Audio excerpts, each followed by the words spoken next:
Reasons could justify my actions. I could make up 1,000 and never believe one. What words could voice my regrets? I can think of millions, yet never feel it's enough. If I could do it all again and do it right, I would. I feel I will pay for my choices and yet never feel better because he's still gone. I have had time to think during my time in Muskegon County Jail, and I've realized many things about myself that I might never have considered otherwise. My problems and flaws, to put it simply, are the place to begin correction of self. I ask the judge for nothing more than mercy and fairness, to offer me compassion so I might learn from him. The court is concerned that Mr. Ferguson will not get the help he needs in prison. I think he's one step away from becoming a psychopath like his mother. And the court is concerned that he represents a danger to the public. That if released, he would represent a significant danger to the public. The charge here is child abuse. And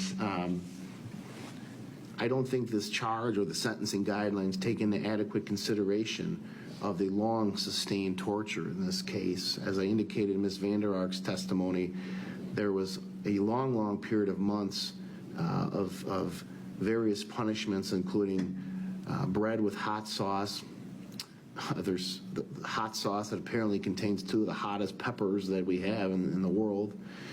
Wall sits for an individual who practically had no muscle left. Running up and down stairs, cleaning out a garage with no pants on, sleep deprivation in itself.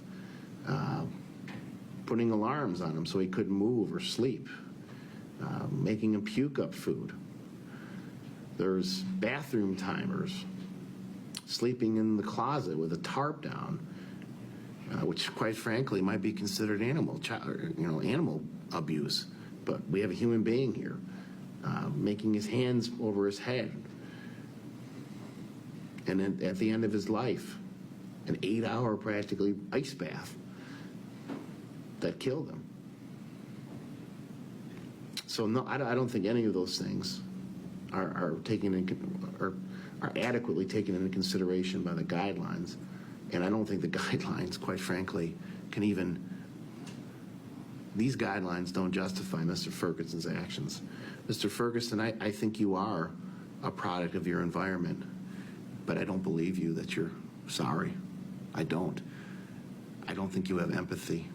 I don't think you have any emotion whatsoever. And that's what scares the court. It really scares me. I think you're sorry that you're here. I think you're sorry you got caught. I don't think you wanted Tim to die either, like your mother, because you would get caught and you wouldn't torture him anymore. And believe me, I've tried to sit here and try to think, well, maybe Mr. Ferguson's not as bad as Mom. I think you're just as bad, if not worse. If not worse.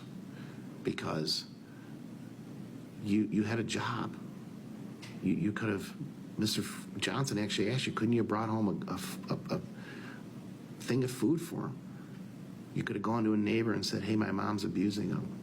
You could have grabbed him and got him out of there. You could have done any number of things to stop this. And you chose not to. Your own brother. And this is where we're at. So, based on all that, it's a sentence of the court. You serve 30 years to 100 years, Michigan Department of Corrections. Credit for 592 days you've already served.